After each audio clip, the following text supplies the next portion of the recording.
Idea video anganwadi के बच्चों की वालदा के लिए।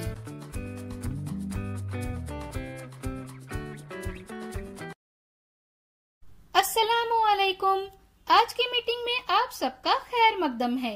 उम्मीद है आपको पिछले हफ्ते का आइडिया वीडियो पसंद आया होगा। चलिए आज के काम की शुरुआत करते हैं। पिछले हफ्ते के चलिए आंगनबाड़ी में शामिल हो जाए हम। इस वीडियो के बारे में आपके ख्यालात और तजुर्बात हमें जरूर बताएं। तब तक हम ये वीडियो यहाँ रोक देते हैं।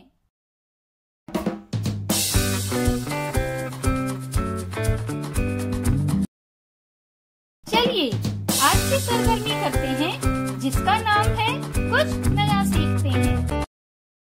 बच्चों के लिए सीखना आसान हो जाएगा अगर वो आंगनवाड़ी के साथ साथ घर में भी सरगर्मियां करें।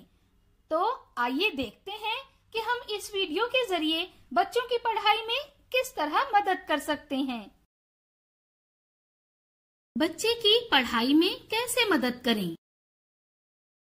अगर हम आंगनवाड़ी वर्कर के साथ मिलकर घर में बच्चों की पढ़ाई पर तवज्जो दें तो बच्चों की पढ़ाई और बेहतर होगी।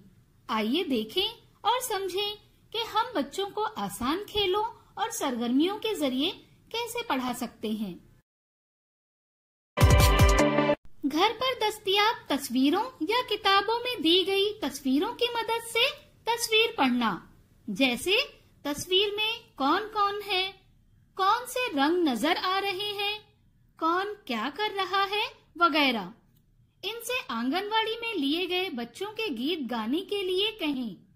इसके अलावा वो बच्चों को हर रोज सोने के वक्त एक दिलचस्प कहानी सुनाएं। बच्चों को घर में और आसपास की चीजों को तलाश करने के लिए कहें और उनसे मुताल्लिक सवालात पूछें, जैसे चीजों के नाम, उनके रंग, उनकी शक्लें, उनके इस्तेमाल वगैरह। बच्चों से तस्वीर में गोले चिपकाना, ठप्पा लगाना और कागज की मदद से दस्तकारी की चीजें बनवाएं। बच्चों को घर से बाहर उनके दोस्तों के साथ खेल खेलने के लिए जरूर भेजें। जब आप बच्चों के साथ खेलते हैं तो एक अलग ही मजा आता है। ग्रुप में खेलने से बच्चे दूसरे बच्चों के साथ मिलकर और कवायद के मुताबिक खेलना सीखते हैं। इस तरह आप आसान सरगर्मियों से बच्चों की पढ़ाई में मदद कर सकते हैं। उम्मीद है आपको इस वीडियो का फायदा जरूर होगा।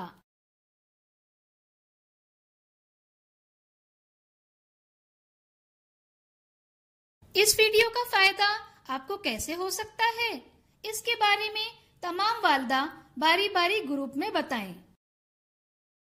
आज की सरगर्मियां यहाँ पर खत्म होती है। ऐसे ही नई मालूमात और सरगर्मियों के साथ अगले हफ्ते फिर मिलते हैं।